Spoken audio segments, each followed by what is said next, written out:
de Opinión con Ricardo Vargas.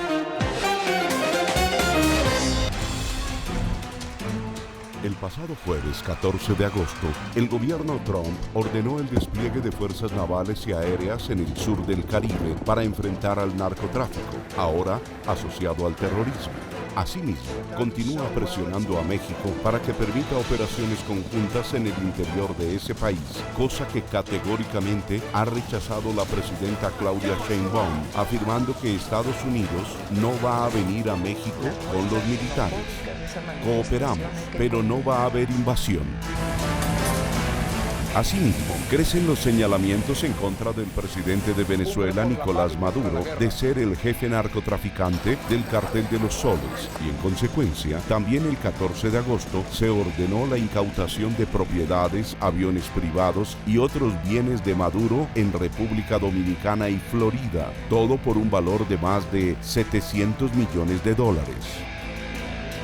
Aún más, ese mismo día, el senador republicano Bernie Moreno, en entrevista con la emisora colombiana W Radio, afirmó que Nicolás Maduro no termina su mandato este año 2025.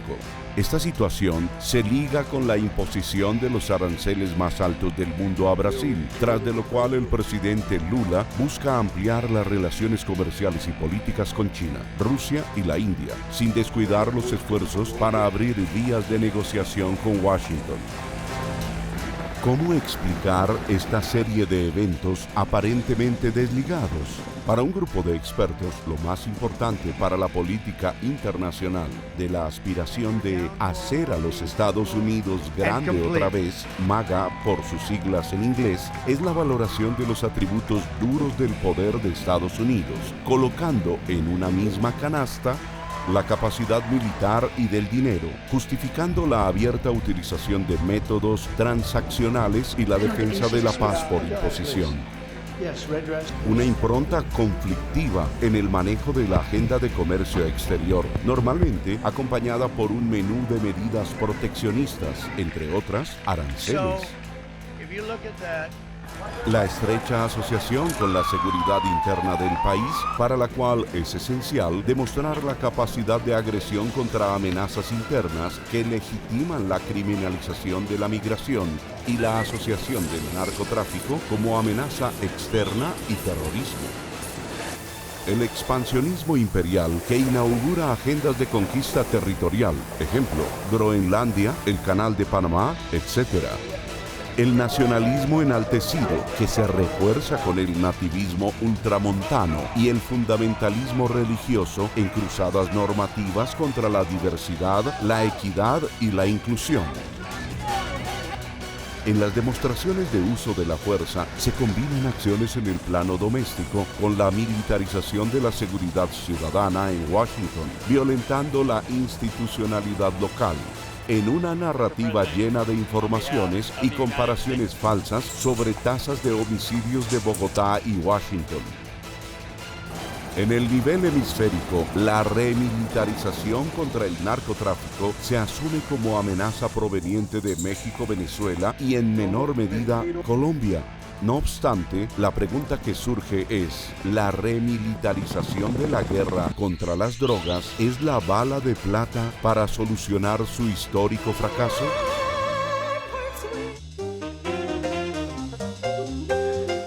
Buenas noches, bienvenidos. Esto es Noches de Opinión y yo soy Ricardo Vargas. Estamos hoy abordando un tema que está en la cúspide de la situación del país y son las relaciones con Estados Unidos, enmarcándola en el contexto de América Latina, donde nos parece que hay que poner las cosas. Hoy justamente se reunieron en Casa de Nariño el presidente Petro con los senadores republicanos Bernie Moreno y el senador demócrata Rubén Gallego. Allí se abordaron tres temas básicos que tienen que ver con el tema del comercio, la inversión, el tema de seguridad y, por supuesto, el tema del narcotráfico también, buscando mecanismos de cooperación con respeto a la soberanía nacional. Para ampliar esta temática que estamos, digamos, en el centro de ella, hemos invitado a dos expertos muy conocedores del tema, uno en Washington, otro en Alemania, Y en primer lugar está Adam Isaacson. Adam, muy buenas noches. Ricardo. Bienvenido. Gracias. Y Adam es investigador de la Oficina sobre Latinoamérica en Washington, WOLA por sus siglas en inglés. Gran conocedor de muchos años de esta temática, con mucho conocimiento de cómo funciona la institucionalidad de Estados Unidos y el Congreso. Y en segundo lugar tenemos a Jorge Paladines. Jorge, buenas noches. Muchas gracias, un saludo a Isaac, muchas gracias Ricardo por la invitación y saludos a nuestras compañeras y compañeros en Colombia. Gracias. Jorge es abogado y es doctorante en criminología por la Universidad de Bremen en Alemania. Recordemos que tenemos nuestro hashtag numeral Noches de Opinión, que este programa queda grabado en YouTube y que estamos enlazados con las 73 frecuencias de la Radio Nacional de Colombia que cubre el territorio nacional. Yo quisiera comenzar con Adam. Adam, tú has elaborado un documento muy interesante sobre toda esta problemática y tienes unos planteamientos donde levantas preguntas sobre qué sentido tiene remilitarizar la guerra contra las drogas, cuál es el objeto, qué es lo que tú piensas de eso hasta este momento. Pues ese anuncio del gobierno de Trump, de hecho no fue un anuncio, fue una revelación, de que hay una orden de que los militares de Estados Unidos se involucren más directamente en la lucha contra esos grupos de crimen organizado ahora nombrados terroristas. No parece algo muy distinto de lo que se ha intentado desde hace 40 años. Sí. Es que con la posible excepción de que van a pensar en usar a militares de manera más directa sin el permiso de los países donde se van a hacer los operativos, como tal vez ataques con drones o ataques con fuerzas especiales, sin el consentimiento del país. Pero queda realmente por ver si eso es realmente lo que están pensando hacer. Ya, ¿por qué te surge esa pregunta, Adam? Pues realmente es condenado al fracaso, porque ellos no están dejando muy claro qué van a hacer distinto. Si uno quiere acabar con el fenómeno del crimen organizado, sí, simplemente hacer un bombardeo o tener un trofeos como la captura de un capo o la destrucción del laboratorio, más incautaciones, eso sabemos que no hace mucha diferencia. Llevamos 40 años de ver eso. Exacto. Pero si solo tumban un grupo, eso no hace mucha diferencia. Entonces, aparte de las preguntas sobre soberanía, sobre agresión militar, hay que pensar en eficacia y realmente solo están prometiendo más de lo mismo. Exacto.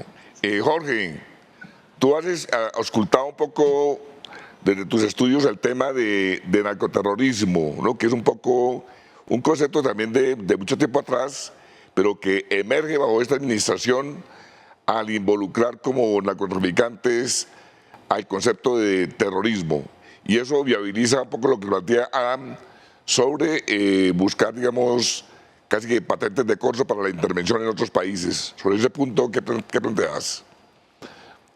Bueno, curiosamente el concepto de terrorismo es dúctil. No hay una definición universal, hay más de 20 convenciones internacionales, unas en Europa, otras en América Latina, otras multilaterales. Hay organismos como la CITE adscrita a la Organización de Estados Americanos. Es decir, tenemos muchísimas agencias y normas que hablan sobre terrorismo de forma abstracta, lo cual siempre ha sido un problema en términos del derecho, concretamente penal, porque el elemento de la intención, el elemento del dolo, el elemento subjetivo, como se conoce, dirigido a, por ejemplo, desestabilizar un orden democrático, no es claro en las figuras penales a nivel universal. Y poco a poco esto se ha ido desmoronando para incorporar en el saco vacío de la definición de terrorismo también al crimen organizado o a la delincuencia transnacional como consecuencia de la Convención de Palermo, exactamente de la Convención de las Naciones Unidas contra el Crimen Organizado Transnacional del año 2000,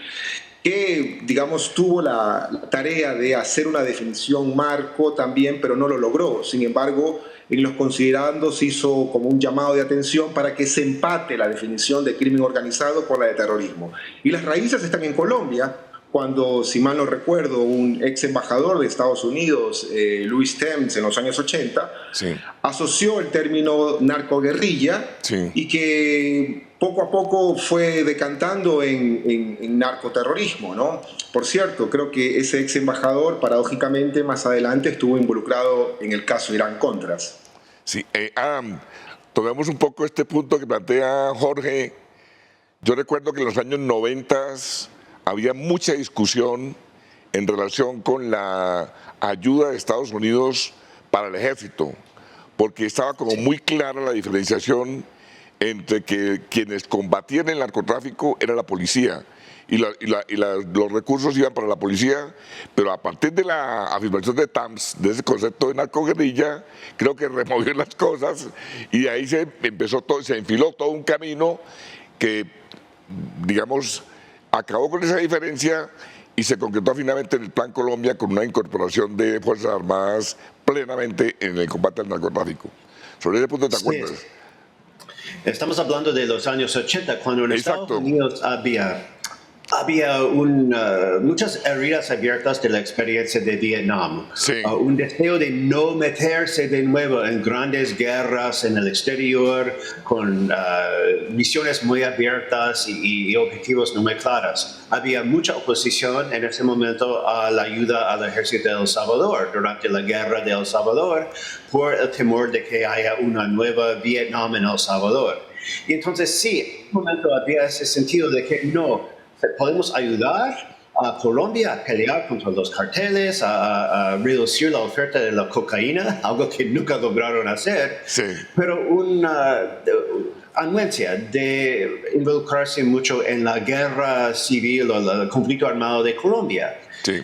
Pues eso cambió con ese sentido de narcoguerrilla. Cambió en el año 1997 cuando Sí. se agregaron la FARC y el ELN a la lista del Departamento de Estado de los Exacto. grupos terroristas internacionales.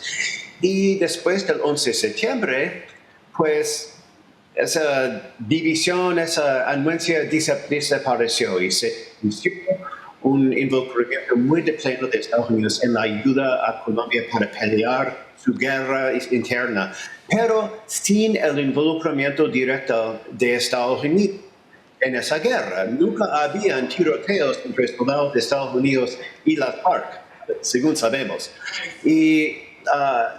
Pero a la misma vez, Estados Unidos sí estaba peleando de manera frontal contra Al-Qaeda, contra ISIS, contra Al-Shabaab y otros grupos en la Sí. misma lista terrorista en otras partes del mundo. La pregunta ahora es si están pensando en iniciar ese involucramiento, esa intromisión de tropas de Estados Unidos de manera más directa ahora. Exacto. Con ese nuevo concepto del crimen organizado como grupos terroristas. Exacto. Ya en este gobierno de Trump. Claro, entonces, Jorge, esto supone que para uno es extraño que si uno pues ha tenido un tiempo largo caracterizando el tema del narcotráfico y el crimen organizado allí, lo obvio es que sea labor de inteligencia, que sean agencias de cumplimiento de la ley, que sea, digamos, este tipo de recursos los que puedan, digamos, dar con las estructuras del crimen organizado. Pero, digamos, ahora esto que plantea Trump de no mediar, digamos, ese tipo de reflexiones, sino de poner en la mesa la necesidad de un ataque directo desde las Fuerzas Armadas de Estados Unidos a grupos terroristas, narcoterroristas, eso es, digamos, tiene poca racionalidad en el análisis, me parece a mí. ¿Qué piensas de eso? Bueno, tienen un serio problema en términos jurídicos y del derecho internacional, porque al menos el presidente Trump está planteando de que militarmente se ocupe el Mar Caribe como un centro estratégico para el combate contra grupos terroristas. Entiéndase que dentro del saco vacío, del concepto vacío de grupos terroristas, está cualquier organización que por vía administrativa los servicios de inteligencia de Estados Unidos quieran o deseen o en este caso determinen que es como tal. Entonces, el problema es si el Mar Caribe o si aguas internacionales pueden ser configuradas también como lugares de detención, como lugares estratégicos para la guerra. Y aquí hay una confrontación directa con convenciones, como por ejemplo la Convención Internacional sobre el Derecho al Mar de 1994 vigente, suscrita en el 82. Las mismas convenciones contra las drogas, la Convención de 1988, la misma Convención contra el Crimen Organizado. Es decir, no hay ninguna legitimidad en términos del derecho para detener a personas que puedan ser procesadas o que sean sospechadas de traficar drogas para ser trasladadas posteriormente a Estados Unidos sin la cooperación de los otros países. Y este es el problema, porque en medio está, digamos, esa necesidad de anuencia, esa necesidad de requerir digamos, el consentimiento de las otras naciones para que puedan ser perseguidas las organizaciones criminales en alta mar. Sí, Adam, hay otro aspecto, y es que a raíz de esta noticia suele, digamos, asociarse el tema con lo que pasó en Panamá con Noriega. Pero yo recuerdo que de todas maneras lo de Noriega tuvo que pasar por el Congreso, ¿no? Y de alguna manera había un control frente a eso. Ahora entiendo de que al ponerlo como una función propia de las Fuerzas Armadas, tendría menos mecanismos de control, tendría menos procedimientos, sino que simplemente entraría directamente a ejecutar acciones antidroga. ¿Ese punto nos lo puede aclarar un poco?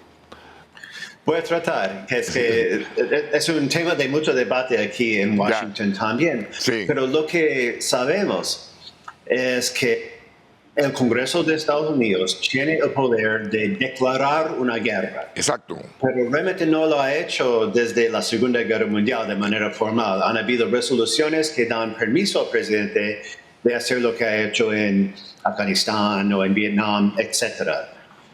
Pero también una ley de principios de los años 70, la ley de poder de guerra, le da al presidente la capacidad de lanzar un ataque si puede decir que es en defensa, notificar al Congreso y eventualmente el Congreso, como creo que son 45 días, tiene que aprobar o desaprobar esa operación. Entonces, el operativo de Panamá se hizo muy rápidamente y realmente no tuvo que pasar por una autorización expresa por el Congreso. Y algo parecido puede pasar esta vez.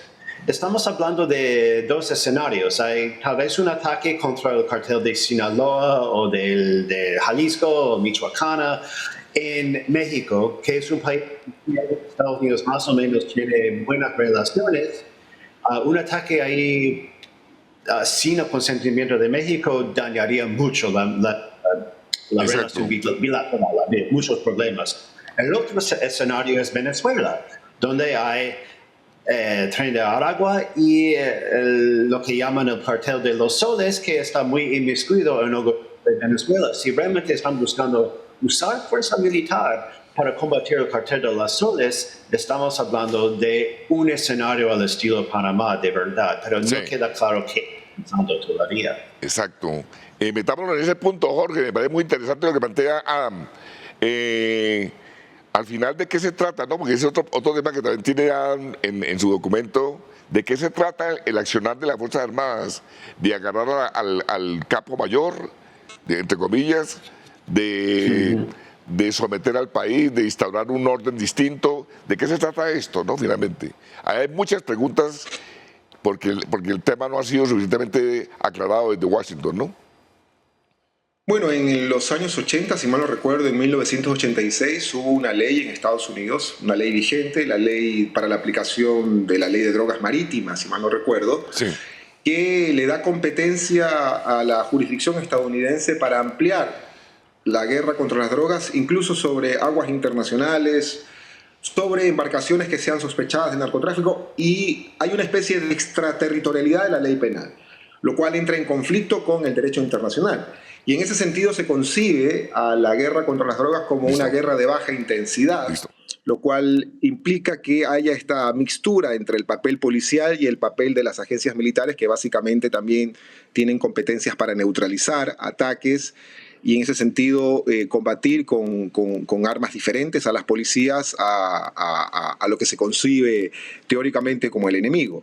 Aquí lo importante es destacar que la narrativa del cartel de los soles y de vincular al presidente de Venezuela como jefe o como patrón de una organización narcotraficante es una narrativa que, digamos, aparece potentemente en esta última semana. Es decir, uno puede encontrar documentos, puede encontrar,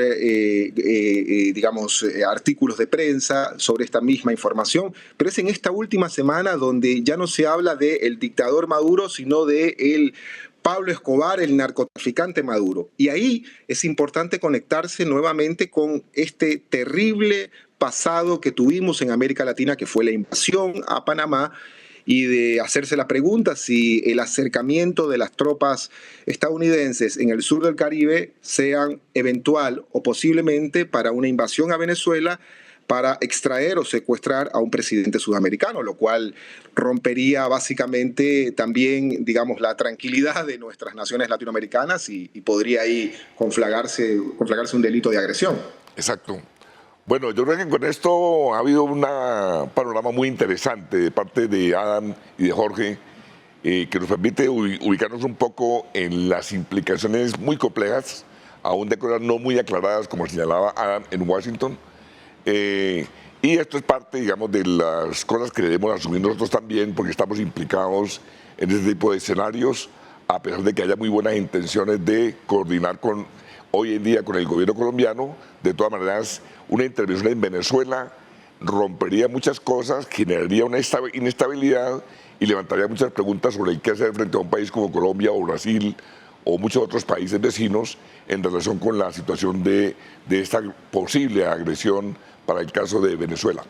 Con esto vamos a pasar un momento a unos mensajes, un pequeño corte para mensajes institucionales y ya regresamos para seguir con ellos, con nuestros invitados de esta noche, seguir analizando las implicaciones de este tipo de medidas que la administración Trump está tomando frente al tema de drogas.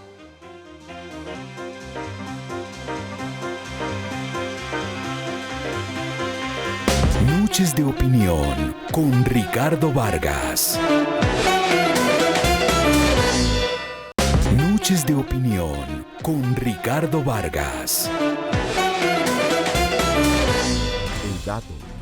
En el trasfondo de la radicalización de Washington a través del uso de escenarios bilaterales y buscando más relaciones de subordinación y extorsión frente a Latinoamérica, está su preocupación por la creciente influencia de China en la región. Esto de acuerdo con el documento Trump y América Latina y el Caribe. Un laboratorio de control de febrero de 2025 se observa que en 2024 las transacciones comerciales entre Latinoamérica y el Caribe con China alcanzaron los 518.465 millones de dólares, con la expectativa de que podrán llegar a 700.000 millones de dólares en el año 2035. Existen 147 proyectos de procedencia china en la región andina, desarrollados entre 2000 y 2023, valorados en 46.000 millones de dólares y se distribuyen entre Bolivia, Colombia, Ecuador, Perú y Venezuela. Hoy suman 21 países latinoamericanos y caribeños sobre 33 los que se han adherido formalmente a la iniciativa de la Franja y la Ruta de la Seda, BRI por sus siglas en inglés, y otros más, como Colombia y Brasil, tienen acuerdos parciales con este mecanismo. Para Brasil, China es el principal socio comercial, siendo el destino del 29,8% de sus exportaciones, lo que ha ganado un nuevo impulso con la firma de 34 acuerdos bilaterales en 2024. La actitud de Estados Unidos de dejar a un lado el uso de incentivos en el marco del soft power, el poder blando, como el que ofrecía USAID en muchos frentes, el uso continuo de una actitud simplista y arrogante de uso de la amenaza y el castigo, como lo hace con Brasil, deja sin posibilidades de respuesta a cómo competir con China. Finalmente, una desertificación a Colombia por el tema de drogas solo ayudaría a empujar más al país a buscar otros socios comerciales, incluido China, afectando la condición de histórico socio comercial con una balanza favorable a Estados Unidos.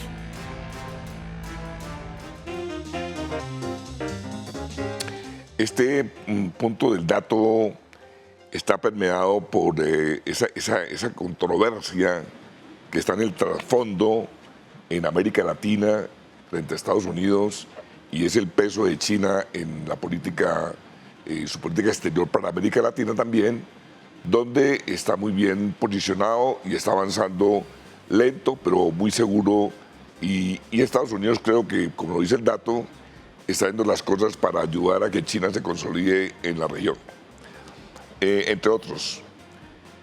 Antes de abordar esos temas, yo quisiera preguntarle a Adam, que nos quedó un poquito el tema de Venezuela, que tú, digamos, también has estudiado bastante el tema. Más allá de Maduro, tenemos un país donde hace presencia el ELN, hace presencia la Segunda Marquetalia. Hay todas unas preguntas sobre el tema de la extracción de recursos en el arco amazónico. Digamos que aquí hay unas complejidades grandes que, al meterle un input de este tipo, de una intervención en nombre del narcotráfico, viene a mover una cantidad de cosas que uno no sabe a dónde van a parar. Sobre ese punto, ¿qué piensas tú de eso? Pues sobre ese punto, un involucramiento militar de Estados Unidos en Venezuela sería un tema muy complicado por lo que mencionas, por todas esas economías ilegales, por los problemas de corrupción que existen, por la transnacionalidad de lo que pasa, porque muchos de los fenómenos de seguridad que impactan en Venezuela también impactan en Colombia.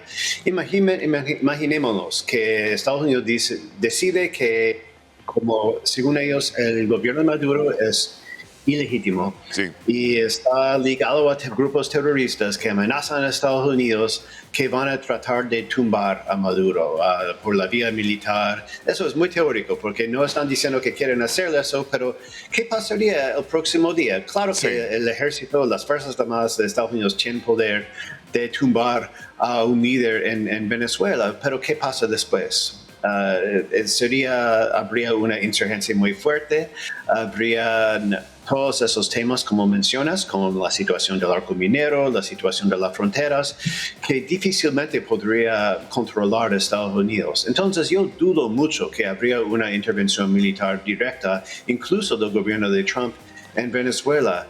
Entonces no sé exactamente qué es la estrategia de ellos al declarar al Cartel de los Soles como un objetivo militar directo de Estados Unidos y enviar a esos buques al sur del Caribe, donde van a mantenerse en aguas internacionales.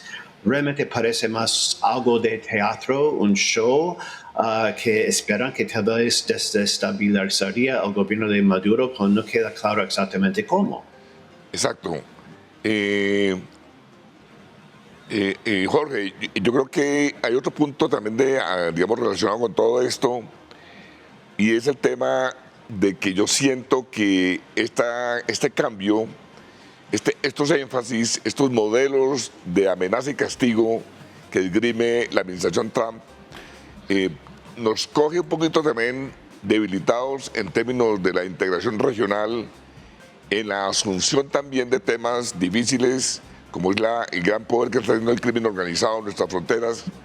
Y ahí yo siento que no se está desarrollando un proceso multilateral interesante alrededor de esto, y que ha habido una serie de fracasos en estas iniciativas de integración regional alrededor del tema de cómo tratar el narcotráfico.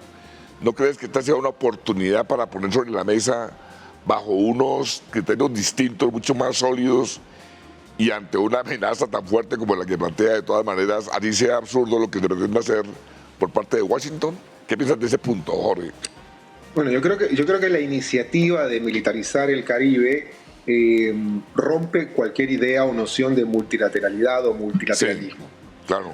Y de integración latinoamericana, al menos. Si sobre ese escenario tenemos que plantear la integración con otra nueva perspectiva de lucha o de guerra contra las drogas, o de política de drogas, para decirlo en mejores palabras, como lo ha planteado el presidente Petro en Colombia, por cierto, el escenario no es favorable, porque, digamos, esa militarización del Caribe se respalda también en una Babilón ideológica, en una Babilón política que es la realidad latinoamericana. Por ejemplo, el papel de Argentina, el papel de El Salvador, el papel de otros gobiernos que tienen identidades más afines en términos ideológicos con Estados Unidos, más allá de las relaciones económicas. Y sin lugar a duda que, digamos, frente a esa terrible situación de un eventual caso de agresión o de invasión a un país latinoamericano, la integración latinoamericana se vería, digamos, cualquier idea o noción de integración latinoamericana se vería hecho trizas. Sí, bueno, hay otro aspecto muy interesante que tú señalas en tu documento y tiene que ver con el tema de la caracterización hoy del crimen organizado y que recoge, digamos, unas escuelas que de alguna manera en Brasil, en México, han hecho trabajos interesantes, y es el tema de que esto no funciona si no es con el comprometimiento de los estados. O sea, me parece que el señalamiento sobre Maduro, puesto así como se ha puesto, es muy burdo, digamos, es muy simplista. La cosa es mucho más sofisticada, digámoslo así, y está ocurriendo en muchos países, ¿no? Donde hay unos discursos alrededor de la legalidad, alrededor de la institucionalidad, y en realidad hay mucho compromiso con la ilegalidad, ¿no? Digamos, este punto me parece muy interesante, Adam, porque no nos amplían más eso. Claro, es que la gente de Trump y demasiados aquí en Estados Unidos miran al crimen organizado en América Latina como otra insurgencia, otro grupo terrorista, digamos. Sí. Y bueno, entonces ven al cartel de Sinaloa como una gran FARC en México. Exacto. Y por supuesto que no es así. De hecho, lo que decimos nosotros es que el crimen organizado es mucho más difícil combatir que una insurgencia. Exacto. Y mira Buen lo que punto. pasa en Colombia. Apenas había una FARC política, ¿verdad? No, la FARC no estaba penetrando el Estado de Colombia, no tenía comprado a muchos oficiales. Si quisieran pasar una, no sé, una embarcación llena de droga por un río, tenía que hacer unas emboscadas y vaciar la presencia militar, mientras el crimen organizado simplemente pasa un poco de plata para Exacto. que la embarcación pueda pasar por un retén. Exacto. Y eso hace mucho más difícil combatir al crimen organizado porque uno nunca sabe exactamente quién es su amigo, quién es su enemigo por la penetración del Estado. Entonces, simplemente poner fuerza militar para combatir al crimen organizado ignora todo eso. Y está condenado al fracaso. Una estrategia de verdad empezaría con romper esos enlaces que existen de corrupción entre el crimen organizado y elementos del Estado a todos niveles. Eso pasa más por el sistema de justicia, por jueces, investigadores, fiscales, testigos, etcétera, por policías reformados, en vez de simplemente bombardear y hacer unas capturas de capos que siempre son reemplazables. Entonces, pero no parece que la gente del gobierno actual de Estados Unidos entiendan esa complejidad. Exacto. Jorge, este es uno de los puntos que tú has trabajado bastante, ¿no? En relación con lo que hablamos ahorita con Adam. Y entonces, si las cosas se ponen en esos términos de militarización y de amenaza y castigo y de premiar al que esté incondicionalmente con Washington, uno diría, eso prácticamente va a deteriorar el avance en relación con, como decía, dar golpes certeros al crimen organizado, porque entonces se convierte todo en un proceso de bases militares, de control militar de fronteras, etcétera, y esto tan complejo que señala Adam, que tiene, digamos, varios factores importantes que hay que asumir para una política interesante, estaría prácticamente quedándose rezagado. O sea que hay una involución de los avances que puedan haber habido en América Latina en relación con el reconocimiento de esa ligazón entre legalidad e ilegalidad. Sobre ese punto, Jorge, que es un... Sí, sin lugar a duda. Y hay una forma, además, en donde digamos, Estados Unidos ha logrado cooptar voluntades estatales a través de las preferencias arancelarias. Por ejemplo, Exacto. recordemos Exacto. en Colombia, en Bolivia, en Perú, los famosos ATPDA, ¿no? que es una forma de dar zanahoria también, pero que pocos caen en cuenta que se mide también por el número de personas detenidas. Es decir, los estados terminan gastando en América Latina muchos más recursos para la guerra contra las drogas que la propia inversión, entre comillas, o el dinero proveniente de la cooperación básicamente con Estados Unidos. Es decir, América Latina pone más, pone detenidos, pone los muertos.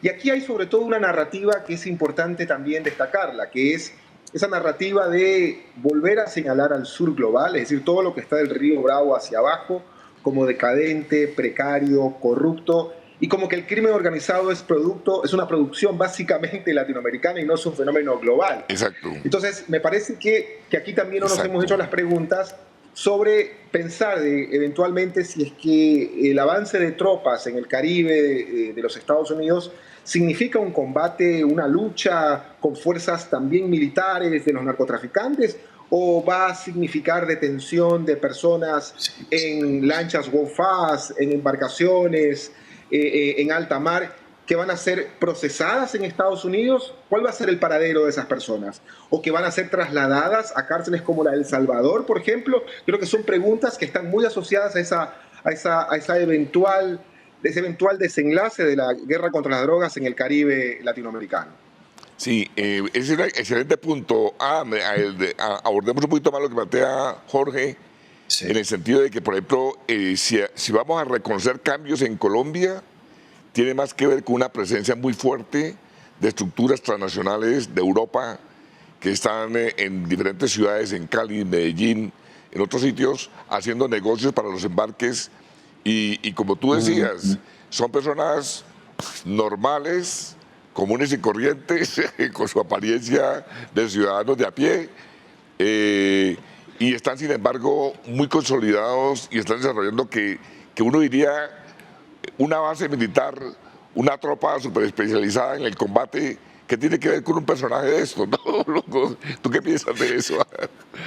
Sí, tienes razón. El narcotráfico, el crimen organizado, de verdad depende mucho de esa gente que se viste de traje, de corbata. Claro. Pero normalmente ni siquiera un traje muy de alta moda. Es que realmente son más o menos invisibles, pero tienen mucho poder. Exacto. Pero capturar a uno de ellos en el mundo político como un gran premio o un gran trofeo de la guerra antidrogas son invisibles, a nadie les importa. Siempre prefieren los capos grandes extraditados que meten en el supercárcel de Colorado en Estados Unidos. Siempre quieren que haya más hectáreas erradicadas, siempre quieren más toneladas incautadas. Exacto. Trofeos, fotos. Pero exacto, lo que pasa, si uno ve la cifra del precio de un gramo de cocaína vendido en las calles de Estados Unidos desde principios de los años 90, apenas ha cambiado. Nunca se ha escaseado, aunque hemos llenado en nuestras cárceles en Estados Unidos con figuras de narcotráfico colombiano y de otros países. Así es. Bueno, con esto ya hemos entrado un poquito más en detalles, en complejidades, que buscamos contrastar un poco una idea que, como decía Adam, no está muy clara en términos de su implementación, de sus objetivos, sino simplemente plantear un discurso muy fuerte, muy impactante, pero la eficacia es prácticamente nula.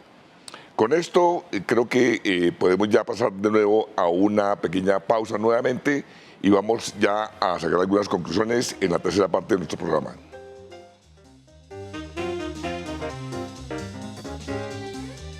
Noches de opinión con Ricardo Vargas.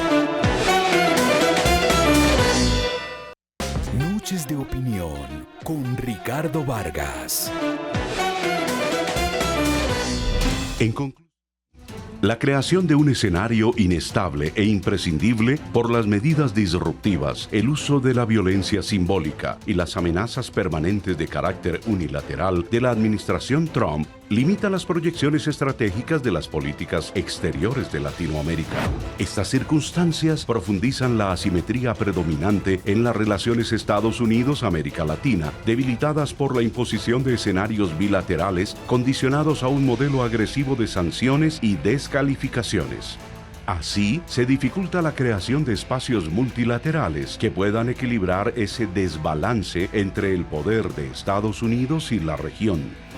La iniciativa de remilitarización de la guerra contra las drogas ahonda esos desbalances y crea incertidumbres, sin que el propósito buscado sea claro y coherente para Washington.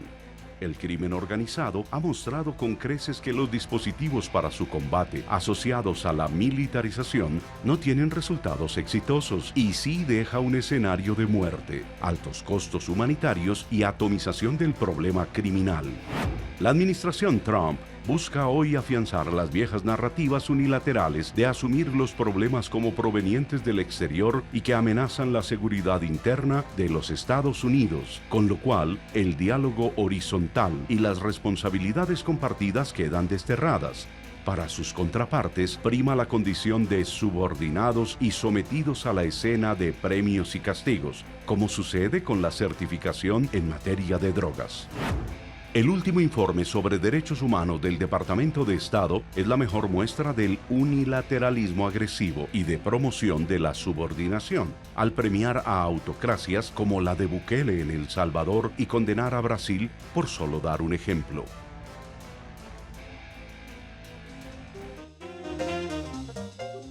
Bueno, este tema de conclusión vamos a tratar de ampliarlo en términos de algunas iniciativas que podamos pragmáticamente desarrollar en el corto y mediano plazo. Vamos a entrar con eso, Jorge. Este escenario que de todas maneras complejiza una cantidad de factores que limitan, digamos, la coordinación regional, etcétera. ¿Qué nos queda por hacer entonces, Jorge? Digamos, en tu experiencia, ¿qué podríamos sugerirle a los países latinoamericanos que están recibiendo, digamos, este impacto de unas medidas? No le vamos a decir nada a Bukele ni le vamos a decir nada a Milei, pero a otros países sí, acerca de qué podría, digamos, desarrollarse como estrategia en respuesta a estas maneras tan involutivas de abordar el tema de drogas. Yo creo que quienes creemos en la democracia y en el Estado de Derecho estamos asistiendo a un terrible momento a nivel mundial, donde hemos perdido el sentido común. Sí. Desde un presidente que declara la guerra contra las drogas como un conflicto armado no internacional, casi con reconocimiento de beligerancia a crímenes, a narcotraficantes. Desde el concepto mismo del significante vacío de terrorismo, desde la presencia o la amenaza de presencia militar de Estados Unidos en el Caribe, lo cual sería un elemento desestabilizador ante una eventual invasión a otro país. Entonces, hemos perdido el sentido común, aunque Saramago decía que el sentido común era el menos común de todos los sentidos. Y para eso yo creo que es necesario volver a las convenciones, volver sobre todo a las convenciones de derechos humanos, volver a nuestras constituciones y tratar de acorazar esa forma feroz de hacer política de drogas por medio, yo creo, que el instrumento es el derecho. Y quienes que tienen que controlar a Donald Trump sería por medio del derecho de Estados Unidos, es decir, el propio Congreso en Estados Unidos, los jueces en Estados Unidos, las organizaciones, de la sociedad civil en Estados Unidos, porque la guerra contra las drogas no solo es una guerra contra la delincuencia organizada. Parafraseando a von Clausewitz, la guerra contra las drogas también es una expresión de la política por otros medios. Así que yo creo que en América Latina tenemos que esa amenaza de llenar el Caribe de, militares estadounidenses en nombre de la guerra contra las drogas, tenemos que evitar que se repita un escenario como el de, o la terrible experiencia como la que tuvo Panamá con Manuel Antonio Noriega en el 89. Sobre este punto del qué hacer, que es tan difícil, digamos, en estos momentos, en un panorama tan oscuro, ponerle, digamos, como algunas luces a este túnel, ¿tú qué sugerirías? ¿Cuáles serían los pasos que la región, inclusive, bueno, no sé, Washington, si es posible hacer algo allí, debería hacer? Bueno, tenemos que entender el gobierno que ahora está gobernando en Estados Unidos, que no es...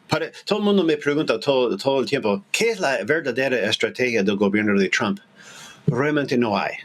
En lo de los aranceles no hay. En lo de la migración no hay. En lo de enviar tropas aquí al centro de Washington no hay. Y en esa declaración de guerra contra los grupos de crimen organizado tampoco hay. Si quiere entender este gobierno, no es pensar como está jugando un ajedrez de 4 dimensiones. Está gobernando como un reality, como un programa de televisión combinado con imágenes perfectos para mostrarse en los medios sociales. Así gobierna y así ha convencido a una porción de la población de Estados Unidos a seguirlo, porque hay una fuerte ilusión de acción. Bueno, ese apoyo está cayendo fuertemente. Yo vi una encuesta de Pew hoy que solo le da 38% de aprobación. Entonces no está funcionando. Entonces van a ver más y más realities y más de esas imágenes. Pero para América Latina, ¿cómo lidiar con un superpoder que está buscando siempre la oportunidad de sacar una foto y hacer escándalo?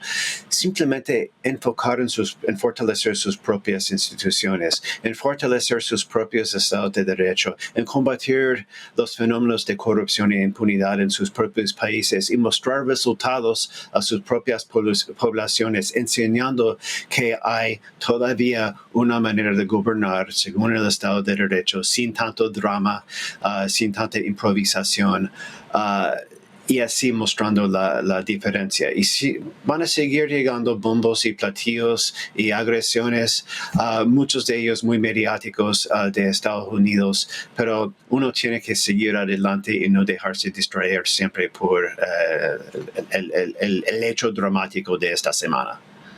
El tema de que esto también se complejizó en términos de actividades ilegales, que si bien es cierto nos tiene aquí reunidos el tema del narcotráfico, esto es mucho más complejo porque la dimensión que está teniendo la minería ilegal, la dimensión que está teniendo la trata, la extorsión, etcétera, es mucho más grande. Y creo que este tipo de cosas ni siquiera da cuenta de esas complejidades. Sobre ese punto, Jorge. Sí, yo me atrevería, bueno, quisiera tal vez un poco discrepar con Isaac. No creo que solo es un reality. Yo creo que el reality es una forma de hacer política, pero su política tiene efectos reales en personas de carne y hueso. Para eso basta mirar con las políticas migratorias en Estados Unidos. Yo creo que no es ningún reality el que veamos a personas detenidas en El Salvador de forma espectacular, de forma también televisiva, pero ahí hay dolor también, y el dolor se manifiesta de forma patente. Entonces, sí, es reality en el sentido de la teoría política, en el sentido del marketing. No, para Trump es una reality. Pero ya en los hechos reales ahí hay efectos que yo me atrevería a decir, tenemos que estar muy atentos en América Latina como una región que me parece otra vez estamos siendo tratados como el patio trasero. Y aquí me parece que tenemos que poner ese equilibrio de la relación estatal de igual a igual. Aquí es importante empatarse también con el discurso de la presidenta de México, de la presidenta de México, que dice, bueno, tenemos que dialogar, pero de igual a igual. Vamos a luchar contra el fenómeno criminal. No queremos invasiones, no queremos tampoco, no somos un patio trasero, tenemos también soberanía. Y eso es importante, que Estados Unidos mire a Colombia, mire a Brasil, mire a México, como países que también tienen el mismo peso de dignidad como cuando también habla con la Unión Europea o como también habla con Rusia en estos momentos, ¿no? Como cuando también habla con Putin. Entonces, sí, es un fenómeno que escapa mucho más allá de la guerra contra las drogas, que tiene que ver con nuestras economías, que tiene que ver con nuestra propia tragedia latinoamericana, pero sobre todo el programa de hoy vuelve al capítulo de retomar el debate sobre mirar a América Latina efectivamente como un patio trasero. Yo creo que tenemos que definitivamente resistir ese tipo de acciones políticas que no son reality y que tenemos que, con nuestras realidades, con nuestras constituciones, con nuestras políticas y estados de derecho, confrontarlas. Sí. Pero Jorge, Jorge, dijiste que para Trump es un reality. Usted solo dice que América Latina tiene que reivindicar su dignidad y estar atentos, pero estos realmente no son acciones. ¿Qué recomiendas que haga en Latinoamérica cuando tiene un presidente que cree que vive en un reality? Sí, exacto. Sí, lo que pasa es que nosotros hemos centralizado al mundo con Donald Trump y América Latina no puede entender que el mundo gira alrededor de lo que diga Donald Trump, sino también hay que diversificar nuestras relaciones. Y en ese sentido a mí me parece que el BRICS, a mí me parece que las relaciones con otros países, incluso a nivel mundial, son muy positivas. No podemos seguir pensando de que el centro del universo sea Donald Trump. Sí, las relaciones con Estados Unidos, sin lugar a dudas, pero tenemos que discutir nuevamente la política de drogas, al punto que, por ejemplo, en Europa es un debate discutir la política de drogas y en América Latina. Sí, sí. Aló, Jorge, te quedaste congelado. Adam, aprovecha para... Bueno, sí, digamos, yo comparto en lo de Jorge en el sentido de que aquí hay unas dimensiones muy complicadas desde el punto de vista de lo que es el humanismo, desde el punto de vista de lo que son los derechos humanos, y que hay un costo alto de ese reality, y es todo la estela, digamos, de agresiones contra las comunidades, contra los derechos de los migrantes. En fin, esto tiene un costo muy alto, ¿no? Estamos asistiendo como una especie de una renovación de la banalidad del mal, ¿podría ser eso? Donde no hay referentes para poder evaluar eso. Bueno, estamos presenciando algo así. Sí. Y veo una variabilidad enorme entre respuestas de los líderes de la región. Hay una Claudia Sheinbaum que está tranquilamente resistiendo y defendiendo la dignidad de México, y hay algunos bujeles que están entregándose totalmente a los esquemas, ofreciendo abrir sus cárceles a Trump. Entonces sí, entre esas vías hay que escoger la vía de México. Vale. Jorge, muchísimas gracias por tu participación. Ya estamos cerrando el programa. Ha sido muy, pero muy interesante este diálogo. Pues son temas que son de mucho debate, y agradecemos tu sacrificio, porque sé que debe ser que las 3 de la mañana, 4 de la mañana en Alemania, y es un gusto tenerte, Jorge, con tus aportes. Muchas gracias. Encantado por la invitación y por participar en tu programa, y saludos nuevamente a Isaac. Adam, muchísimas gracias. Ha sido muy gentil con el programa, Adam, porque ahora tenemos compromisos familiares y nos ha regalado, digamos, esta hora de tiempo con tu valioso conocimiento, con tu experiencia. Muchísimas gracias, y ojalá volvamos de nuevo sobre el tema, que es demasiado grande y complejo. Un placer, Ricardo. Hasta la próxima vez. Vale. Y a ustedes muchas gracias por la sintonía. Esperamos que esto haya dado algunas luces sobre una problemática que ustedes pueden ver muy compleja, muy controvertida, y los esperamos para el próximo viernes en una nueva Noche de Opinión con Ricardo Vargas, y muy buenas noches.